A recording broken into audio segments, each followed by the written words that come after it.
qu'on on part avec Cesco contre Flo. Bon déjà Cesco c'est un des joueurs qui a le plus de flow de la scène. Sans mauvais jeu de mots parce qu'il joue contre Flo. Regardez la photo qu'il a envoyée. Tu sais, ça fait penser au même. Ça fait penser au même. Occupe-toi de ton cousin. Quand le gars il envoie une photo pour sa licence de foot.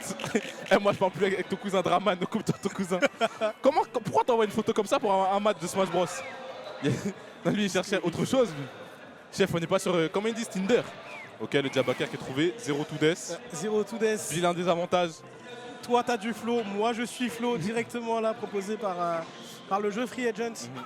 Information très surprenante d'ailleurs que Flo le soit toujours. Ouais. Mais ça finira par venir. Bien. Je crois que c'est bientôt fini. Hein. Je pense que c'est bientôt fini. La patience est mère de vertu quoi qu'il en soit. Ici Neutralaire qui va avec Paris. Flo qui était un grand joueur de Paris. Il l'est moins désormais, mais au début du Ultimate, je sais pas si tu te rappelles vraiment, 2019, on parlait vraiment que de lui et Maeda en termes de Paris.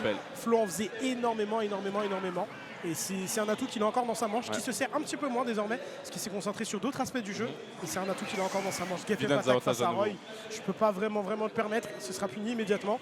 Et Cesco qui prend très cher pendant ce début de game. Et comme tu disais, Flo c'était un joueur de Paris de zinzin, mais je pense que c'est pas juste le fait qu'il le fait un peu moins, c'est surtout que c'est devenu beaucoup plus dur de parier les gens. Et d'ailleurs on a deux des plus grands parieurs de France. Hein. Je sais pas si tu le sais, mais Cesco c'est un joueur de Paris de fou. Ah, je savais pas. De fou, genre c'est une dinguerie, il parie trop bien. Rel aussi c'est un peu calmé. Arrête, tu me diras, les Didi ils aiment bien Paris. Parce que la banane, tu vois, ils ont un gros reward, c'est ça. Mais les deux ils sont calmés, mais c'est surtout que maintenant ça devient dur de parier. Les gens sont beaucoup plus ambigus sur leur timing. Ils n'hésitent pas à faire des multi en landing, des tomahawk, grab, etc. Ou juste des landing into tilt, etc. Et là, c'est Cesco qui se fait défoncer, hein, qui se fait oblitérer, qui se fait détruire. Et là, j'ai si peur. J'ai si peur pour Cesco. J'ai si peur pour Cesco. Là, c'est Flo à la banane. Burger flip. Ça me fume. Quand Cesco il fait des side B, au lieu de dire monkey flip, on dit burger flip parce qu'il en fait trop. D'ailleurs, les deux joueurs ont leur AT. Les deux joueurs ont leur technique spéciale. Technique avancée. Mais normalement, quand tu as une technique spéciale, c'est quelque chose de positif. Mais les deux joueurs, c'est deux des seuls joueurs de la scène Smash qui ont des AT négatives. Flo, il a la zone flow. C'est quoi la zone flow? C'est quand tu fais un double jump trop près du bord pour essayer de directement revenir sur le terrain.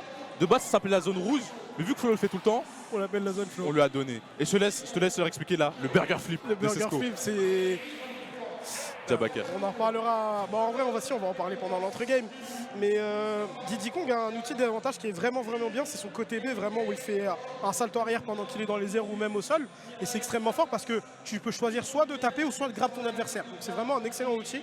Et le problème, c'est qu'un excellent outil dont tu abuses, ça devient lisible et ça devient pas ouf. C'est ça. Et Cesco fait beaucoup trop de bons kiffs, donc maintenant ça les appelle les burger flip. Les burger flip, ouais. Mais on est là, on les vanne, mais c'est des joueurs de zinzin. Flo, meilleur Roy. Pour ceux qui arrivent comme ça, ils n'ont pas le contexte. Flo, meilleur Roy d'Europe, un des meilleurs Roy du monde, un des meilleurs joueurs de son perso dans le monde entier. Dans toutes les personnes qui ont manette dans le monde, c'est un des meilleurs sur Roy. Et Cesco, un des meilleurs Didi de France. Mais Cesco qui aujourd'hui a tout misé sur l'entre-game et rien dans la game. Là, entre les games, il a trop de flow, c'est une dinguerie, il a éteint tout le monde. Mais in-game, des désavantages de taré, des options ledge, des zinzin, des burger flip. J'espère qu'il va un peu changer la donne et donner un peu de force au game.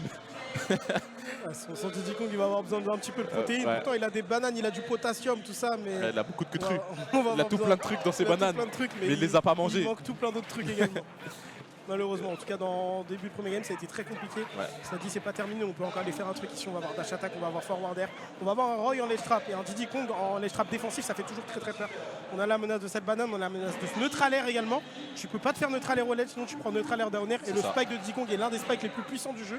Ici on va essuyer jab avec forward smash, ce sera Silver Spot, c'est la bonne nouvelle ici pour Diddy Kong. Très belle phase ici de la part de Cesco, ça suffira pas malheureusement, mais on fait un entame de première game déjà un petit peu plus propre. Et un des trucs, Flo c'est un joueur qui récemment a passé un cap. C'est un joueur qui avait un petit moment de trou, ça disait ouais c'est plus un top. Il avait des hésitations sur ses persos, il travaillait des trucs dans son jeu, il était un peu perdu dans son jeu. Mais moi je pense qu'une des choses qui lui ont fait passer un cap, si ce n'est la chose principale, c'est son ledge trap.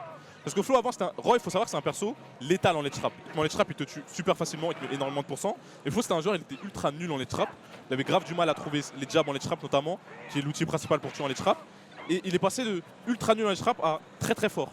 Et ça a fait passer un cap de zinzin dans son jeu. Parce qu'avant contre Flo, t'avais pas peur d'être en ledge trap. Donc limite tu pouvais beaucoup shield contre Roy. Roy quand tu shield, un de ses seuls gros rewards c'est te grab et t'envoyer en ledge trap. Et tu étais là en mode ok je peux beaucoup shield. S'il me grabe pas, je vais gagner neutral. S'il me grabe, il m'envoie ledge trap. Il a un mauvais ledge trap, c'est pas grave, il n'y a plus de saut. Et là, c'est terminé. Faut y aller quand même. Ouais, voilà, le F-shield qui va ramasser. Mais ouais, Flo qui a qui a énormément progressé en ledge trap et ça fait progresser tout son jeu parce que maintenant t'as plus le droit de te faire grab contre lui. Du coup t'es obligé d'utiliser les autres options, mais les autres options il les couvrait déjà bien et du coup ça a complémenté son jeu et c'est devenu de la dinguerie. Ça demande vraiment Ouais. niveau de jeu. Ça demande vraiment niveau de jeu et là forward smash il est air dodge sinon il ne mourrait pas. Il est air dodge sinon il ne mourrait pas. Il a pas regardé la ici, vidéo de Void. C'est dommage ouais. C'est dommage. On va prendre faire side B 1, 2, 3, on n'utilisera pas le numéro 4 parce qu'on n'était pas certain que ça touche et ça a beaucoup de lag. Donc on fait le choix de le cancel un petit peu avant. Côté flow, c'est bien trouvé ici, on a la banane dans les mains, on a la tech chase, c'est plutôt pas mal. Malheureusement, ce ne sera pas concrétisé ou en tout cas pas jusqu'au bout. Très beau côté B ici pour venir un petit peu cancel l'attaque, l'offensive de la part de Flow. Ici on aura le blazing, le B, upper, on attendait l'air dodge, il ne lancera rien, on aura un burger trip encore une fois. Cette fois-ci, ça finira plutôt bien. Mais ouais, Chesco souffre au cours de cette seconde game encore une fois. C'est un peu mieux que la première mais ça suffit pas encore. Enfin, on a un côté B et on commence à bien conditionner. On va commencer à vouloir arrêter le shield côté Flow notamment. On a tenté un côté B, encore une fois celui-ci ne passe pas. Banane dans le shield, back air dans le shield, 100% safe. Flow n'avait aucune réponse face à ça donc c'est bien. C'est bien ce que nous propose Chesco, malheureusement ça suffit pas encore. Et j'aime beaucoup quand tu dis côté B, pourquoi on ferait comme les Américains? C'est une bonne question. Pourquoi on ferait comme les Américains? J'aime beaucoup ce que tu proposes et on va comment dire, on va démocratiser ça.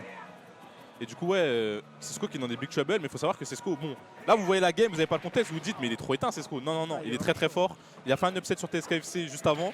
Entre guillemets, il n'est pas censé être là, tellement il est chaud, il allait en tout cas plus loin que son sieging. Et là en face c'est juste qu'il y a un gros monstre et le match-up en plus de ça, il n'est pas évident. Mais non, vraiment ne dormez pas sur Sesco. Là il est tombé contre des big trouble, un gros morceau comme on dit. Les avantages de Taré, oui.